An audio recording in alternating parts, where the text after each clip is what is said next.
दोस्तों ये बात है 1977 की, जब नासा अपना इंटरप्लैनेटरी मिशन स्टार्ट करने वाला था, वो भी एक नहीं दो वाइजर 2 और वाइजर 1। इन दोनों की जर्नी बस स्टार्ट ही होने वाली थी, बट इसी बीच एट द लास्ट मोमेंट इसमें एक एडिशन किया गया जिसका नाम था गोल्डन रिकॉर्ड। और इसके अंदर कुछ रैंडम सी इमेजेस थी, लाइक जो कि आप स्क्रीन पर देख सकते हैं, और भी कई सारी इमेजेस जैसे कि इंडिया का ताजमहल, पाकिस्तान का ट्रैफिक जैम, सिडनी का ओपेरा हाउस, एक एस्ट्रोनॉट, ह्यूमंस का रिप्रोडक्टिव सिस्टम, और यहाँ तक कि एक रैंडम सी झोपड़ी और बंगला, और ऐसी 116 टोटल इमेजेस गोल्डन रिकॉर्ड के अंदर रखी गई थी। बट आखिर what is the importance of this 116 images in wiser series? अब इस चीज को थोड़ा सा ध्यान से सुनिएगा, क्योंकि ये आपके लिए थोड़ा सा साइंस फिक्शन हो सकता है। क्योंकि ये गोल्डन रिकॉर्ड इसीलिए ऐड किया गया ताकि अगर कभी भी वाइजर किसी एलियन के कांटेक्ट में आए तो उन्हें ये गोल्डन रिकॉर्ड मिल पाए और वो हमारे बारे में जान पाए और हमसे कांटेक्ट करने की कोशिश करे। But guys hold over here, अगर इस चीज को इसीलिए भेजा गया ताकि हम एलियन से कांटेक्ट कर सके, तो आपको नहीं लगता हमें कुछ ऐसी इमेजेस को ऐड करना चाहिए था जो कि थोड़ा सा सेंस बनाए? और बाकी इन सारी इमेजेस का क्या ही काम है? आई एम राइट, बट ये कोई छोटी मोटी एजेंसी नहीं है, इसके पीछे एक बड़ा मकसद होगा, तभी इन 116 इमेजेस को ऐड किया गया। इसीलिए जब हम इन इमेजेस के थोड़ा सा डीप में घुसे तो हमें ये पता चला कि हर एक इमेज का एक बड़ा मतलब है, जिसकी वजह से एलियन हमारा 0 से लेकर 100% तक सब कुछ जान पाए, जिससे उसे ओवरऑल हमारे बारे में आइडिया हो जाए, हम रहते कहाँ हैं, खाते कैसे हैं, क्या स्टडी करते हैं, कैसे हम जी पाते हैं, ये सब कुछ। तो आइए इन 116 इमेजेस के बारे में ही जानते हैं कि आखिर क्यों नासा ने इन सारी रैंडम इमेजेस को गोल्डन रिकॉर्ड के अंदर ऐड कर इतना दूर भेज दिया।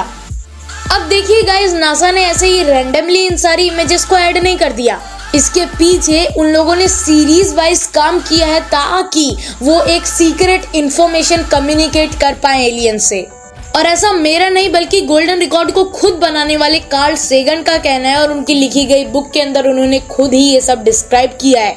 इसीलिए तो मैं ये वीडियो लेकर आया हूँ ताकि आपको बुक ना पढ़नी पड़े और आप सब कुछ जान पाएं। So let's get started.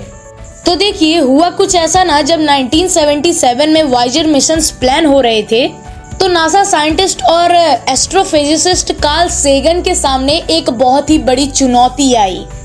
All of the things which exist on the earth, उनकी 116 इमेजेस को सिलेक्ट करना है जो कि बहुत ही ज्यादा इम्पोर्टेंट हो और हमें नॉलेज दे रही हो, लेकिन एट द सेम टाइम वो किसी एलियन स्पीसीज के लिए समझने के लिए भी काफी ज्यादा इजी हो। तो कार्ल सेगन के सामने एक बहुत बड़ा प्रोजेक्ट था ऑब्वियसली, क्योंकि वो एक ऐसे मिशन पर काम करने वाले थे जिसमें उन्हें किसी अर्थ के आदमी को नहीं बताना है ये सब, बल्कि कहीं दूर रह रहे एलियंस को ये चीज बतानी है कि हम कैसे दिखते हैं, हम क्या खाते हैं, हम क्या पढ़ते हैं, हम कैसे अपने तादाद बढ़ाते हैं, ये सब कुछ।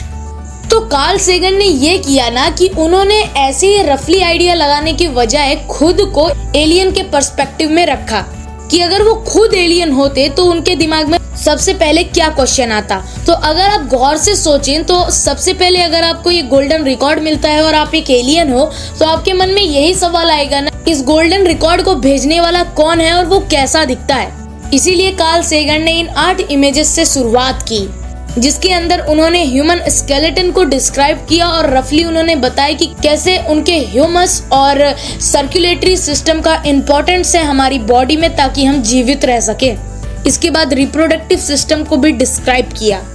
अब हो सकता है ये चीज सुनने में आपके लिए थोड़ी अजीब लग रही हो कि ये सब तो कोई भी अंदाजा लगा लेगा, लेकिन एक बार यहाँ धरती से नहीं बल्कि क्रिप्टॉन ग्रह से बैठकर देखो, एक सुपरमैन के नजरिए से देखो, और भी बहुत सारी ऐसी इमेजेस प्रोवाइड की जो कि हमारे बारे में बता सकती हूँ। क्योंकि अगर आप सुपरमैन होते तो शायद आपको ये सारी चीजें इतनी भी आसान नहीं लगती।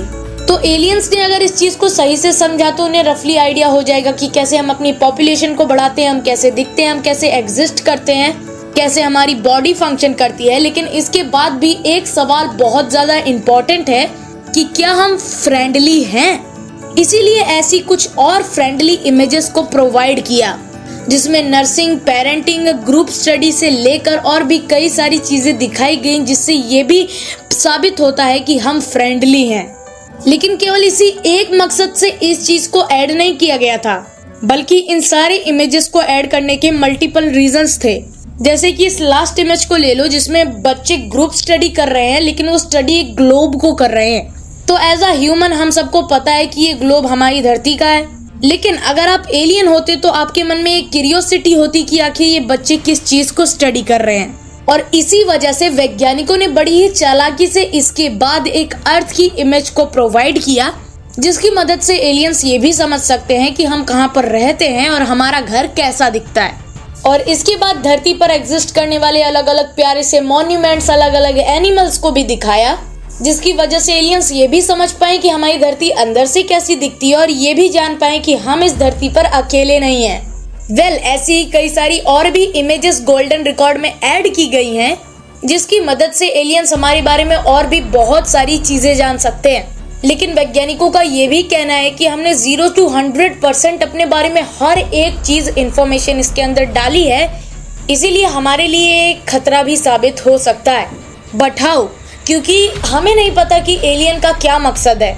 अगर वो हम पर राज करना चाहता हो तो उस एलियन सिविलाइजेशन को हम इतनी सेंसिटिव डाटा देकर बहुत बड़ी गलती भी तो कर रहे हैं। अब ऐसा अगर होता है कि वाइजर कभी किसी एलियन के कांटेक्ट में आता है और उसे ये गोल्डन रिकॉर्ड मिलता है, तो देखा जाएगा कि आगे क्या होता है।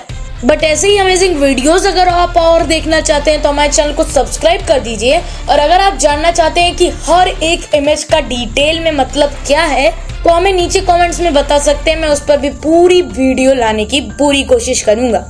हाँ, हमने वाइजर के ऊपर और भी कई सारी वीडियोस बनाई हैं, जिसमें आप जान सकते हैं कि वाइजर 1 वाइजर 2 से बाद में क्यों लॉन्च किया गया, और आखिर वो अब सोलर सिस्टम को पार कर चुका है या फिर नहीं। ऐसे बहुत सारे क्वेश्चन। हाँ, आज की वीडियो में बस इतना ही। मिलता हूँ मैं आपसे किसी और वीडियो में किसी और नए टॉपिक के साथ। तब तक के लिए जय हिंद।